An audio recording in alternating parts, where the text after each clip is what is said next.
You type google.com and hit enter. The page loads. Simple, right? But in the next few hundred milliseconds, your computer fires off a sequence of events so precisely coordinated, it makes a Formula One pit stop look relaxed. So, what actually happens? Let's go through it, step by step. First problem. Computers don't know what google.com means. They only understand numbers, specifically IP addresses. Things like 142.250.80.46. So before anything else can happen, your computer has to translate that human-readable name into a machine-readable address.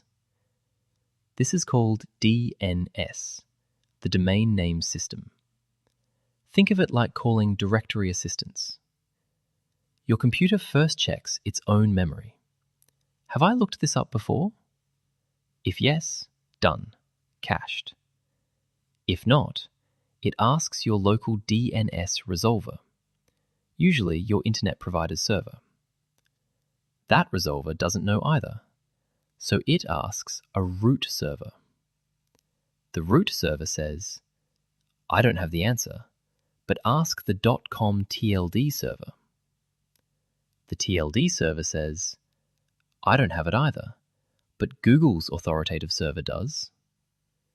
That server finally responds with the IP address. The whole round trip? Under 20 milliseconds. Your computer now has the address.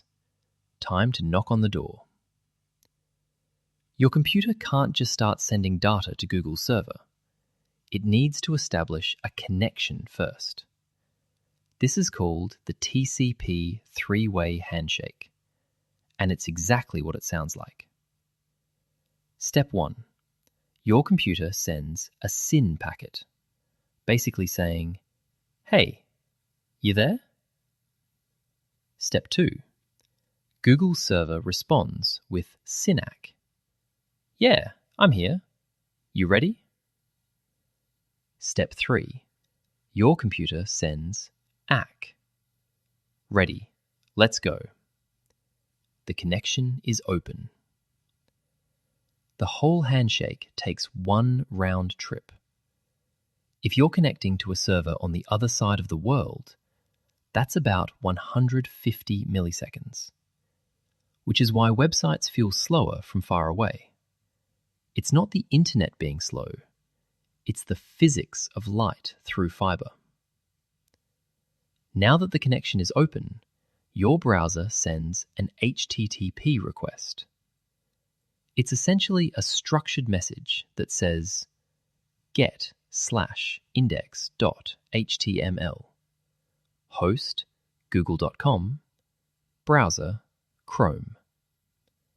Translation: give me the homepage. Here's who I am. The server reads that request, finds the right files, and sends back the HTML. But here's something most people don't realize. The response doesn't arrive as one big file. It arrives as thousands of tiny packets, each one taking potentially a different route across the internet.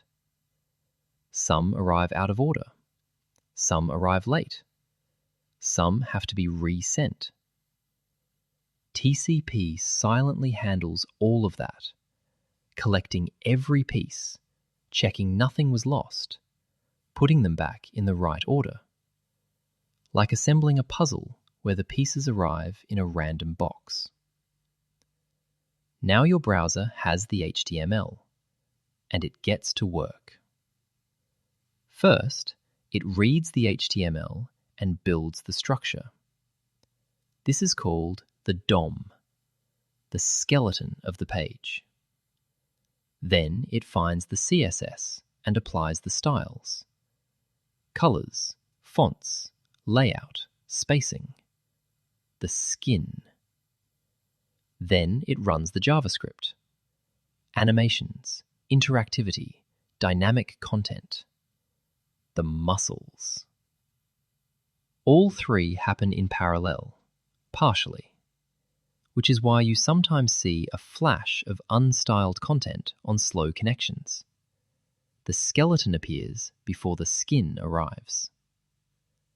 So, let's count. You hit enter. DNS resolves the address, 20 milliseconds. TCP handshake opens the connection, 50 milliseconds. HTTPS negotiation, because, yes, this whole journey also runs through TLS, another 50 milliseconds. Request sent. Response received. Packets reassembled. Page rendered. Total? Under 300 milliseconds. From your keyboard to a fully rendered page, delivered from a server potentially on the other side of the planet. Every single time. And you thought you were just typing a URL.